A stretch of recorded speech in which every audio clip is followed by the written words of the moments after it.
ప్రస్తుతం తెలంగాణ అసెంబ్లీలో ఇప్పుడున్న తెలంగాణ అసెంబ్లీలో 150% పైచిలకు బీసీలే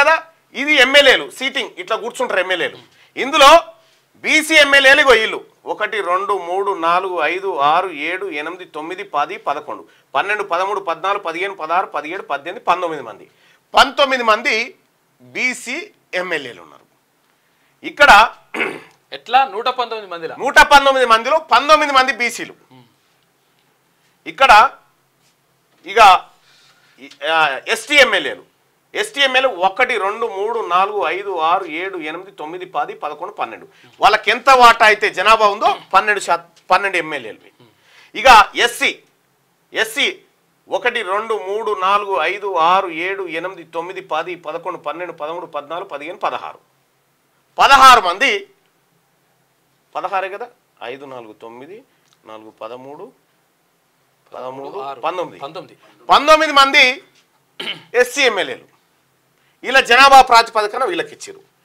ఇక 4 మైనారిటీ 7 మైనారిటీలు ఉన్నారు వీళ్ళ జనాభా ప్రాతిపదికన వాళ్ళకి దక్కింది ఇక్కడ వీళ్ళు ఓసీ ఎమ్మెల్యేలు ఇగో వీళ్ళంతా ఎంతమంది 62 మంది ఓసీ ఎమ్మెల్యేలు ఉన్నారు 62 మంది ఓసీ ఎమ్మెల్యేలు వీళ్ళ జనాభా ఎంత అంటే 6.98% 6.98% ఉన్నోళ్ళు గిన్ని కుర్చీలు కబ్జా పెట్టిరు 152% పై చిలుకున్నటువంటి బీసీలకు ఇవి దక్కినాయి బీసీ ప్రజలారా మనం ఒక్కసారి గనక మన ఆలోచన విధానం 2000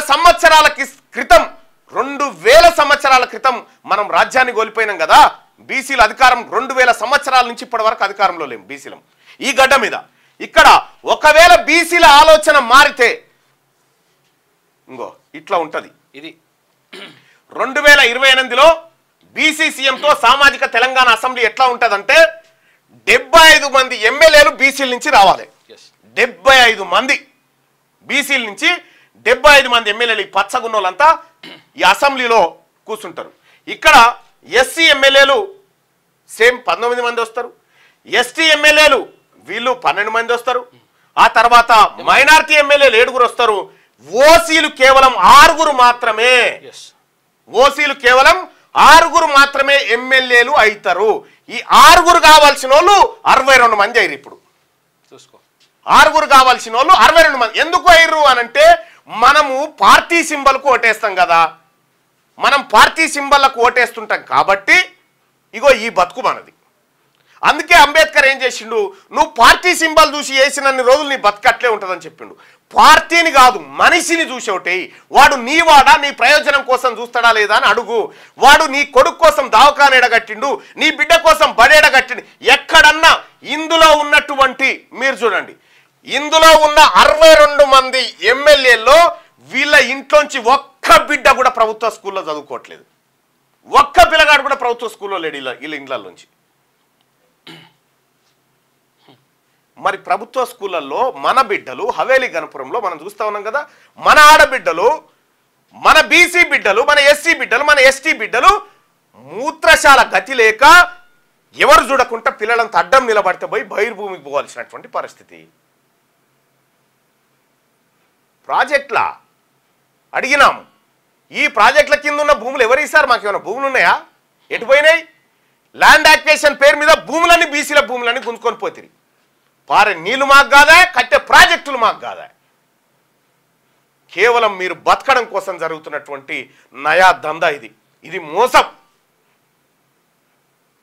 ఇది మోసం ఇంత మోసం పట్టబగటీలు జరుగుతూ ఉంటే బీసీ ప్రజలారా ఒక్కసారి ఆలోచించండి మారాలా వద్దా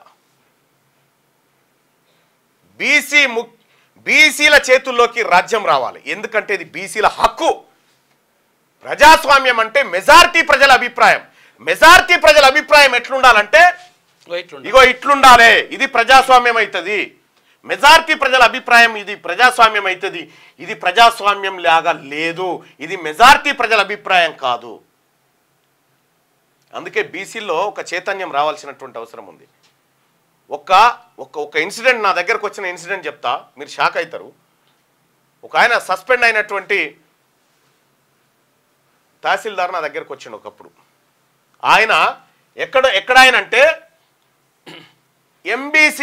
ఎంబీసీ కులాల్లో ఉన్నటువంటి ఒక సంచార జాతి నుంచి ఒక బిడ్డ చదువుకొని తహసీల్దార్ అయిండు. ఆయన తహసీల్దార్ అయితే డిప్యూటీ తహసీల్దార్ పేరు ఏదో రెడ్డి ఉంది అంటే వాళ్ళ ఆలోచన చూడు. ఆయనతో చర్చ పెట్టిండట. ఊరేమో గీ బాలసంత ఆయన కింద నేను పనిచేయన్నా అని ఆయనని ఏసీబీకి పట్టించిండట. ఎంఆర్ఓని ఏసీబీకి పట్టిస్తే పాపం ఏడ్చుకుంటూ వచ్చిండు. ఒకసారి ఒక రెడ్డి నా కింద డిప్యూటీ తహసీల్దార్గా పనిచేయడానికి ఇష్టం లేక నన్ను ఏసీబీకి పట్టించిండని కన్నీటి పర్యాంతమైంది ఒకసారి. మరి ఇదెక్కడి దౌర్జన్యం? నేను బీసీ ఉద్యోగస్తులకు చెప్తా ఉన్నా, ఇలా మన వాటా ఎంత? ఇలా స్త్రీనిధి అని ఒకటి ఉంది, స్త్రీనిధి మహిళలకు సంబంధించి. అందులో జమ చేసిన పైసలేమో ఎవరు ఎరికేనా? అందులో జమ చేసినటువంటి పైసలేమో ఈ మహిళా సంఘాలు పెట్టి బీసీ సంఘాలు అందరూ ఆడబిడ్డలంతా కలిసి అందులో పైసలు జమ చేస్తే అందులో నిర్ణయాలు తీసుకునేటువంటి బోర్డు ఉంది. ఆ బోర్డు అంతా మొత్తం రెడ్లే. రిటైర్ అయిన రెడ్లను పెట్టి 2 లక్షలు 1.5 జీతం ఇచ్చి వాళ్ళ బిజినెస్లు కాదు, వాళ్ళ దందాలు కాదు. ఇక ఆఫీసర్లు మొత్తం రెడ్లు. బోర్డులో ఉండేది ఏంటంటే మహిళా సంఘ లీడర్లు పెడతారు. పెడితే వాళ్ళకి తెలియదు కదా, వీళ్ళు ఏదంటే ఈయన ఇంగ్లీష్ లో తయారు చేస్తాడు, మనకు తెలియకుండా వాళ్ళకి రాకుండా. ఈ రకంగా దోపిడీ జరుగుతా ఉంది. ఇక్కడ పరిస్థితి మారితే తప్ప బీసీలకు న్యాయం జరగదు. ఇది పట్టబగటీలు జరుగుతున్నటువంటి దోపిడీ. ఇవాళ అంతో ఇంతో ఉద్యోగాల్లో అంతో ఇంతో చదువుల్లో రిజర్వేషన్ ఉంటే బీసీలకు ఇంతమందం దొరుకుతుంటే ఇప్పుడు కాదు అని చెప్పి మళ్ళా ఓసీలు వచ్చి మళ్ళా ఈడబ్ల్యూఎస్ రిజర్వేషన్ తీసుకొచ్చి ఈడబ్ల్యూఎస్ ద్వారా మనం ఉద్యోగాలు కొల్లగొట్టే పనిలో ఉన్నారు. అది కూడా దొంగ ఈడబ్ల్యూఎస్. ఇప్పుడు ఇందాక వచ్చింది ఆయన అదే విషయం. కామారెడ్డి కాగితం తీసుకురా. వెంకటరమణారెడ్డి ఉన్నాడు కదా, వెంకటరమణారెడ్డి కథ ఇప్పుడు ఆయన నియోజకవర్గంలో ఇప్పుడు ఇది ఇంత పట్టబగటీలు దోపిడీ జరుగుతూ ఉంటే మాట్లాడకపోతే ఇంకా ఎందుక ఏం బతికి ఇంకేమైనా చేసేది ఉందా? లేకపోతే మళ్ళీ ఏమైనా ఎవరి మోచేతి నీళ్లు తాగడానికి ఎవడు సిద్ధంగా లేడిడా. ఇక్కడ బీసీల హక్కులే ఇంపార్టెంటు. ఇలా బీసీలకు పట్టబగటీలు గింత జరుగుతూ ఉంటే ఏంది, ఎవడి కోసం కావాలి? ఇప్పుడు ఏం చేయాలి సార్? మేమంతా బీసీలమంతా ఏం చేయాలి? మళ్ళీ మీ కోట్లే అన్నా, ఓట్లేసే యంత్రాలే. ఎక్కడి ఎమ్మెల్యేలు బీసీలలో ఎవరు ఉన్నారా అంటారు. మీ దాంట్లో ఎవడు ఉన్నాడో చెప్పు. తీర్మానం మళ్ళా తిరిగి గెలిపించేదాకా మీకు దమ్ము లేదాడా?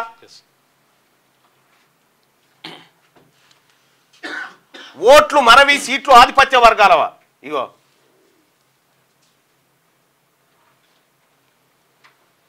ఎంత ద్రోహం, ఎంత మోసం. దయచేసి మార్నింగ్ న్యూస్ ని లైక్ చేయండి సోదరులారా, అలాగే షేర్ చేయండి. క్యూ న్యూస్ ఛానల్లో పనిచేయటకు అనుభవం గల సీనియర్ వీడియో ఎడిటర్స్ కావాలను సంప్రదించవలసిన నెంబర్ 8688926084. qnewsads@gmail.com ను సంప్రదించండి. లైక్ చేయండి.